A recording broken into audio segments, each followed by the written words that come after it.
doesn't. It's when do you think working. the market might turn around? It's finding a bottom now.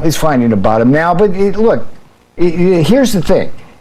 It's going to shift over, and it's going to be companies in the S&P 500 who are the first to produce here. Those are the ones going to lead the recovery, and it's going to happen. Dow 50,000, I guarantee that, and I guarantee no recession, okay? Why? Because when we pass the biggest, broadest tax cut in history within a matter of months. Peter Navarro invented Ron Vera as his expert source so he could quote this expert source over and over and over again in his crackpot books. As the stock market continues to plummet, Donald Trump remains completely fixated. But contrary to what you might expect, it's not on the economy or the rising cost of living. No, Trump is pouring all his attention into the Los Angeles Dodgers. While the market spirals, he spent his weekend golfing and then hosted a celebration for the MLB champions at the White House. His speech during the event, if you can even call it that,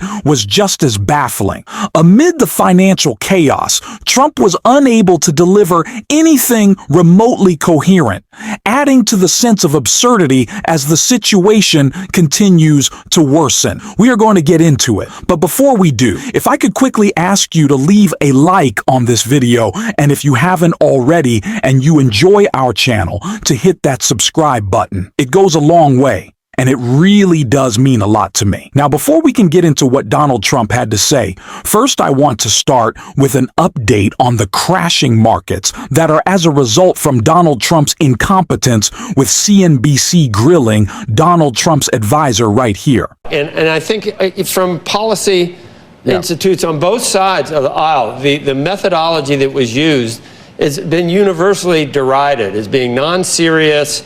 I don't know whether you know exactly who came up with the formula, but it allowed you to at least characterize most of these countries as being their tariffs well above the reality of the situation, so that when you say that we're going to do half on them, it was much higher than anyone anticipated. And I think you'd have to concede that this was not the market reaction you were looking for. There's a way of maybe incrementally trying to accomplish some of the things that the president wants to do in a reasonable, serious way.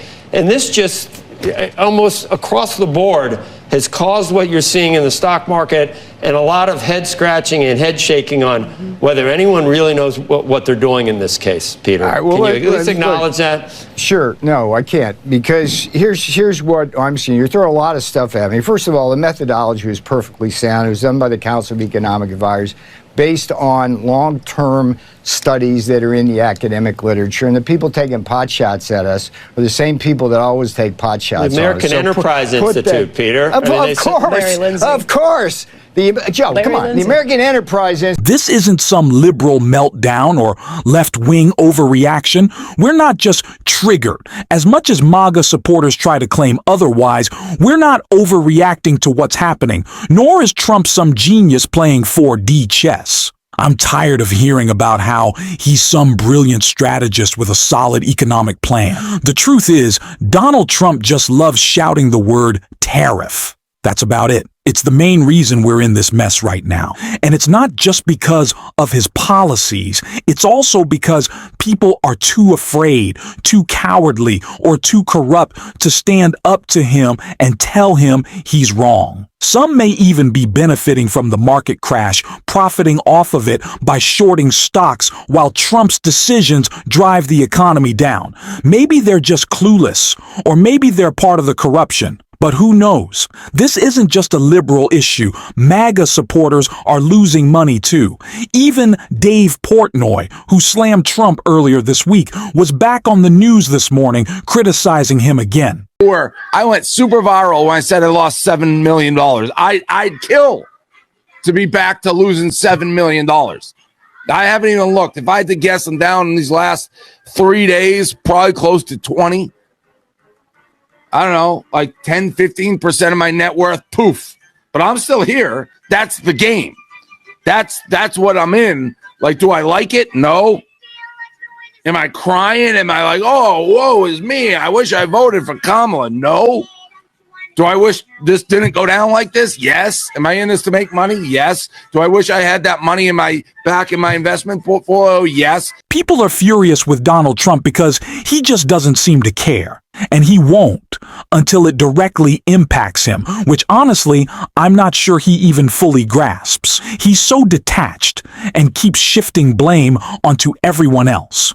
We saw this during what was perhaps the strangest moment of his speech with the Dodgers when he started yelling at his agriculture secretary, Brooke Rollins, about the price of eggs. Just listen to this. Recognized Secretary of Agriculture. We have some great people, Brooke Rollins, who, you know, when I came to office, they said the eggs are gone through the roof. Eggs.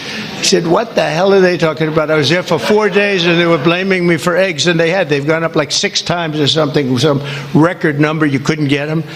And I gave it to Brooke, and I just saw the other day they're down 73%. Right? That's pretty good. And the press doesn't mention that. Nobody talks about it, so but I know. This is truly an unhinged individual, and I think it's time we start having a serious conversation about Donald Trump's cognitive state. Someone who's led us into this mess is clearly not fit to be president of the United States. Of course, Trump was never the most stable person, but now it's clear he's losing touch. We saw this firsthand when he struggled to explain something as simple as baseball and the importance of health. It was a complete mess. Just take a look for yourself. Year the Dodgers faced down adversity. You entered the playoffs battered and bruised, but not broken. When you ran out the healthy arms, you ran out of really healthy. They had great arms, but they ran out. It's called sports. It's called baseball in particular, and pitchers, I guess you could say, in really particular.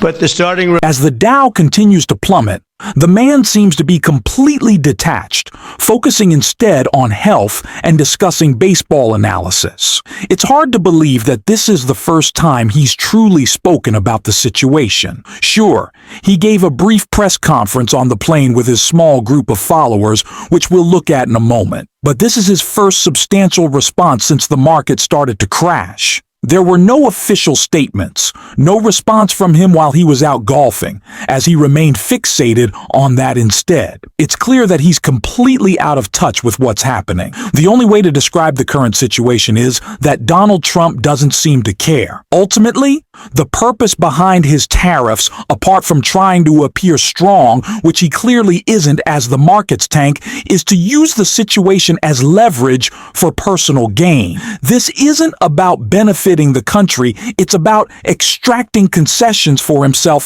from business leaders and foreign nations to further his own wealth. It's always about corruption. He's a corrupt individual, selling us out while his grip on reality slips. Take a listen to this. Take their millions of cars. They take no cars. They don't take our farm product. They don't take anything. Europe's treated us very badly. We put a big tariff on Europe. They are coming to the table. They want to talk. But there's no talk unless they pay us a lot of money on a yearly basis. Number one for present, but also for past. Because they've taken a lot of our wealth away, and we're not going to allow it to happen. Is Donald Trump really asking for reparations from the European Union? At this point, it's hard to even grasp what's happening. It's tough to compartmentalize all of this, especially with the business leaders who continue to support him. They're backing him because they understand the real game here. Trump just wants constant praise. He wants everyone to fall in line, and if they do, he'll throw them a small favor in return. It's all about personal, corrupt deal-making happening right now, led by a man who seems to be losing his grip on reality. What's even more disturbing than the dedication to this strategy is how this tariff policy began, which Rachel Maddow dives into with chilling detail in this clip. With such a teeny tiny amount of thought. Right, you'd think it would take like a grand plan and some big brains to figure out how to destroy the economy of the richest nation on earth. But that's not how it's working out. Turns out it doesn't take a big idea or a lot of big brains working together. I know that this may be something that you remember, but just in case it's not, I'm just going to put this back on the front page here just for a second. Because do you remember where Trump got the tariff thing from in the first place? Do you remember like when and why and how we started talking about tariffs in the first place? It was in his first campaign for president. Trump didn't really have any formal economic advisors. So he told his son-in-law, Jared, to find him an economic advisor. Trump reportedly gave Jared some ideas of what his thoughts were on economic issues. You know, something, make me look tough, China bad, something. Jared then decided to find his father-in-law a financial advisor for his presidential campaign by going on the Amazon.com website and starting to browse books. Not like reading the books, because you can't do that on the Amazon website. He was just looking at the covers, looking at the titles. And he found a book title that he thought was so cool. The title was Death by China. Oh my God, that's so cool. That's so awesome. And that apparently was it. Quote from Vanity Fair. Trump gave Jared a summary of his views and then asked him to do some research. Kushner simply went on Amazon, where he was struck by the title of one book, Death by China, by a man named Peter Navarro. Jared then cold called Navarro, a well-known trade deficit hawk who agreed to join the team as an economic advisor. Navarro was a major advocate for an aggressive pro-tariff policy. Where did Peter Navarro get his idea that tariffs would be a good policy for America? What was his backup for that conviction? Well, he did have backup from a real expert who he cited in at least a half dozen of his books, including the one that Jared found on Amazon that fateful day. In all of his books, Peter Navarro has cited an economics expert to justify his views. And the economics expert he cites is somebody named Ron Vera, V-A-R-A, Ron Vera. When Trump won the presidency and entered the White House, this Ron Vera started circulating a memo around Washington in support of Trump using tariffs and trade policy. According to the New York Times, the memo had been, quote, sent from an email address purportedly belonging to Ron Vera. At one point, Ron Vera wrote in the memo that Trump could, quote, ride the tariffs to victory. The problem is Ron Vera doesn't exist. He never has. The economics expert that Peter Navarro has long cited to explain why he's so gung-ho on tariffs, this person, Ron Vera, is a made-up person. He is a fictional person.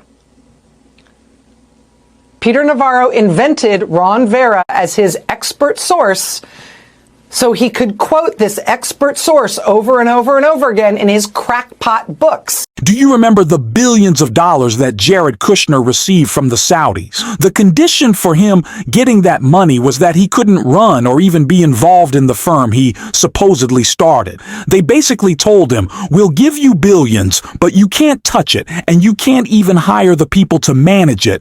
We're doing that for you. It's a corrupt story no one talks about because everyone's too focused on Hunter Biden. Jared Kushner's $2 billion of questionable funding never gets the scrutiny it deserves.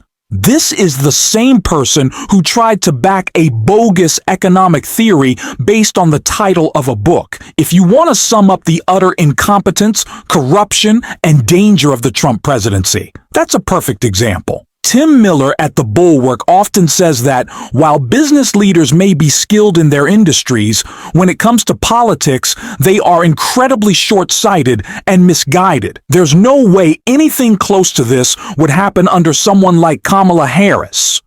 Imagine the economy booming instead. I also saw a statistic that Kamala Harris's wealth tax would cost the top 50 richest people in the world about $36 billion over 2 years.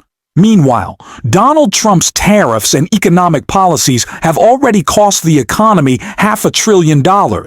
We tried to warn everyone, and now the results are speaking for themselves, and we're going to keep telling them so on this show. And if you want to support that, as always, you can hit that subscribe button, leave a like on this video, and if you stuck around to the end, you can drop a blue heart in the comments. And until next time, I'll see you soon.